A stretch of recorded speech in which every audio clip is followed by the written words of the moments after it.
خان صاحب سنائیں بھائی. السلام علیکم۔ السلام علیکم بھائی صاحب، حکم کریں. وعلیکم السلام۔ جی صاحب. بھائی آپ نا حضرت ابوبکر اور حضرت عمر کے بارے میں بہت بولتے ہیں، ٹھیک ہے؟ جی تو جی صحیح. ایک آپ نے روایت، میں آپ کا مناظرہ دیکھ رہا تھا، آپ نے روایت پیش کی تھی مسند احمد 14 سے کہ حضرت ابوبکر نے جھوٹ بولا ہے، لیکن جب میں نے خود وہ روایت اردو ترجمے میں دیکھی تو وہ ایسا کچھ بھی نہیں تھا اس میں۔ کوئی نمبر وغیرہ ہوگا بھائی کہ جھوٹ بولا؟ مسند احمد 14۔ حدیث نمبر 14. جی جی۔ وہ حدیث جھوٹی ہے نا، انا معاشر الانبیاء لا نورث ما ترکنا صدقہ، حدیث جھوٹی ہے. اچھا یہ حدیث آپ کہہ رہے جھوٹی ہے؟ اوکے۔ بالکل، رسول صلی اللہ اور علیہ وسلم، یہ حدیث قرآن کے خلاف ہے. یہ قرآن کے خلاف. قرآن وورث سلیمان و داؤد. قرآن کہہ رہا ہے کہ سلیمان کو داؤد سے ارث ملا ہے. ابو بکر کہہ رہا ہے کہ رسول صلی اللہ علیہ وسلم نے بولا ہے کہ ہماری میراث نہیں ہوتی تاکہ یہ خود قبضہ کر لینا. اور بھائی ہاں اگر ہاں یہ حدیث ہوتی کہ نبی صلی اللہ علیہ وسلم کی میراث نہیں ہوتی، انبیاء کی میراث نہیں ہوتی، تو سلیمان کو کیوں ملا داؤد سے؟ سلیمان کو داؤد سے کیوں؟ وہ قرآن کی آیت ہے. نبی صلی اللہ علیہ وسلم کو نہیں پتا کہ سلیمان کو داؤد سے ارث ملی ہے. پھر اگر یہ حدیث ہوتی تو نبی صلی اللہ علیہ وسلم نے ابو بکر کو کیوں بولا؟ اپنی بیٹی کو بتا دیتے نا. اور ابو بکر کو تو میراث ملنا ہی نہیں ہے. ہاں. تو یہ جو ہے حدیث، اوکے۔ اور پھر حضرت زہرا سلام اللہ علیہا جب انہوں نے یہ بات ابو بکر سے سنی، ان پہ غضبناک ہو گئی ہے. اور ان کی غضب اللہ کی غضب ہے، رسول صلی اللہ علیہ وسلم کی غضب ہے. بے شک بے شک۔ اللہ اور رسول سچے بات پہ، شریعت کے حکم پہ غضبناک نہیں ہوتے، جھوٹی بات پہ غضبناک ہوتے ہیں. تو اس بات کے مختلف دلائل ہیں یہ کہ ابو بس۔ بکر نے یہ حدیث گڑی ہوئی ہے. ٹھیک ہے نا.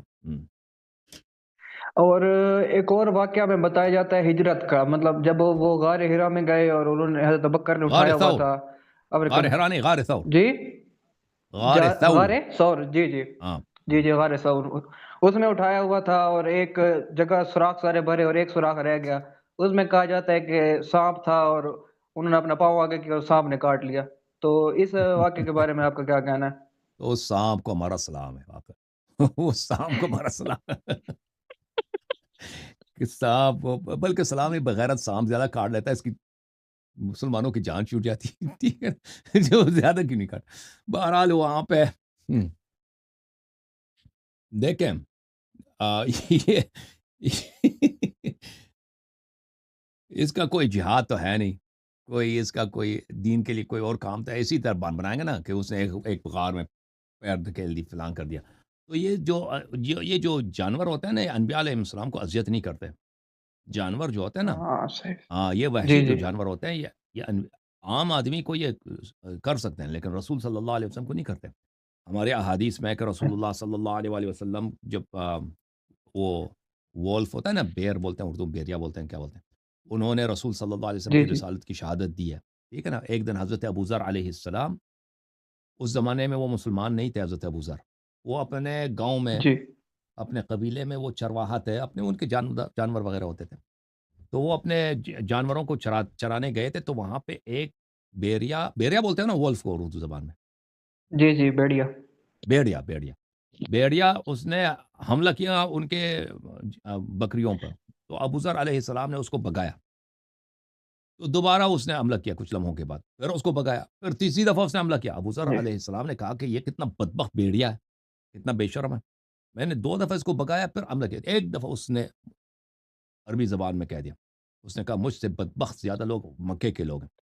وہاں پہ اللہ تعالیٰ نے ایک نبی کو مبعوث فرمایا جو سب سے بڑا عظیم ترین نبی ہے، اور مکے کے لوگ اس کو جھٹلاتے ہیں. ابو ذر ہکا بکا رہ گیا کہ کیا کہانی. اس دن وہ گھر گیا، اس نے کہا کہ اپنی بیوی سے کہا کہ آج ایسا واقعہ پیش آیا، بہت عجیب واقعہ پیش آیا، تو جی میں مکے جا کے جاتا ہوں. تو پھر وہ مکہ چلا گیا. جی مکے میں گیا، لوگوں سے پوچھا کیا ایسا کوئی واقعہ ہے یہاں پہ کسی شخص نے نبوت کا ادعا کیا ہے؟ تو لوگوں نے کہا کہ ہاں وہ دیکھو وہ بزرگ ہے ابو طالب، اس کا بھتیجا ہے وہ.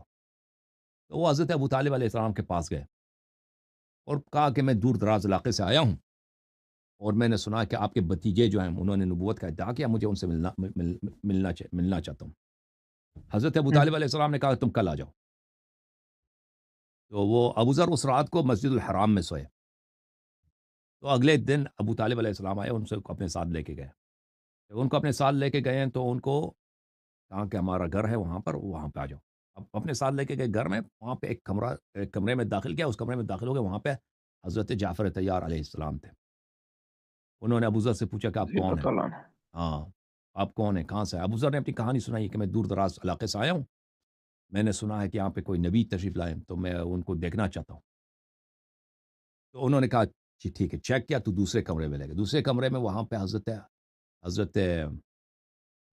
حمزہ علیہ السلام تھے، جناب حمزہ ابن عبد المطلب، چچا نبی صلی اللہ علیہ وسلم۔ انہوں نے چیک کیا، دیکھیں کہ بنی رضی اللہ ہاشم کس تعالیٰ طرح پروٹیکٹ کرتے تھے۔ حضرت ابو طالب علیہ السلام ہر ایک کو آنے نہیں دیتے تھے کہ کوئی بھی آنا جی چاہتا ہے نبی صلی اللہ علیہ وسلم، کیونکہ مکے والوں نے عہد کیا تھا کہ ان کو قتل کرنا ہے، ٹھیک ہے نا۔ جی جی مکے میں جب تک نبی صلی اللہ علیہ وسلم تھے تو آپ کو صحابہ کو کوئی نہیں ملتا کہ صحابہ نے کسی نبی صلی اللہ علیہ وسلم کی مدد کی ہو، خدمت کی ہو، کھانا لایا ہو، کچھ بھی نہیں ہے۔ 7 سال تک نبی صلی اللہ علیہ وسلم شیب ابی طالب میں وہاں پہ محاصرے میں تھے، کوئی کھانا نہیں ملتا تھا وہاں۔ بہرحال حضرت حمزہ علیہ السلام نے جب چیک کیا کہ یہ آدمی صحیح لگ رہا ہے، تو پھر دوسرے کمرے میں لے کے گئے، تیسرے کمرے، بلکہ تیسرا کمرہ بنتا ہے، وہاں پہ حضرت امام علی علیہ السلام تھے۔ انہوں نے ابوذر کو رضی اللہ تعالیٰ پوچھا کہ آپ کہاں سے آئے ہیں، کیوں آئے ہیں؟ جب بالکل تسلی ہوئی ہے تو پھر ان کو اگلے کمرے میں لے کے گئے، وہاں پہ رسول اللہ صلی اللہ علیہ وسلم تشریف فرما، ملاقات ہوئی ہے، صلی ماشاء اللہ اللہ، علیہ وسلم۔ جمال نبی صلی اللہ علیہ وسلم سے ملاقات ہوئی، تو کلمہ پڑھا حضرت ابوذر نے وہاں پہ۔ تو نبی صلی اللہ علیہ وسلم نے سبحان اپنا تعارف کرایا کہ میں اللہ کی جانب سے نبی و قرآن سنا ہے، ابوذر فوراً مسلمان ہوئے۔ تو ہمارے احادیث میں بہت زیادہ ہے کہ ائمہ طاہرین علیہم السلام اور حضرت رسول صلی اللہ علیہ وسلم کو جو جانور تھے وہ اذیت نہیں پہنچاتے تھے، تعظیم کرتے تھے۔ اور بس پھر اسی واقعے میں، غار کے واقعے میں ہے نا، کہ وہاں پر جب وہ آئے تھے تو اسپائڈرز نے ویب بنائے تھے، اسپائڈرز نے ویب بنائے تھے جی باقاعدہ، جی تاکہ جی کفار جی کو یہ نہ سوچیں کہ یہاں پہ اندر کوئی آدمی ہے، ٹھیک ہے نا۔ فاختہ ادھر آیا تھا، فاختہ جی نے جی فوراً گھونسلہ بنایا تھا نبی صلی اللہ علیہ وسلم کی جان بچانے کے لیے، تاکہ لوگ نہ سوچیں کہ جی وہ۔ جی تو یہ کہانی کہ ابوذر اس کو سانپ نے ابو بکر کو ڈسا ایک غار میں، اس کو بڑی تکلیف ہوئی ہے۔ تو یہ تو جی سانپ انبیاء کو ڈستے نہیں، نہ صرف منافقین کو ڈستے ہیں۔ یہ ہاں، ہاں، یہ تو اگر وہ زیادہ ڈستا تو کاش کاش امت پہ بڑا احسان ہوتا سانپ کا، لیکن چلیں جناب، اللہ آپ کو جزائے خیر جی دے۔ جوم جاؤ، پرواز کرو، کیوں فخر سے سر اٹھا، کیونکہ اللہ تعالیٰ نے تمہیں انتخاب کیا، صراط حق پر صرف تم ہو، صراط ایمان پر صرف کیا، کیونکہ اللہ تعالیٰ نے تمہیں انتخاب کیا، صراط حق پر صرف تم ہو، صراط ایمان پر صرف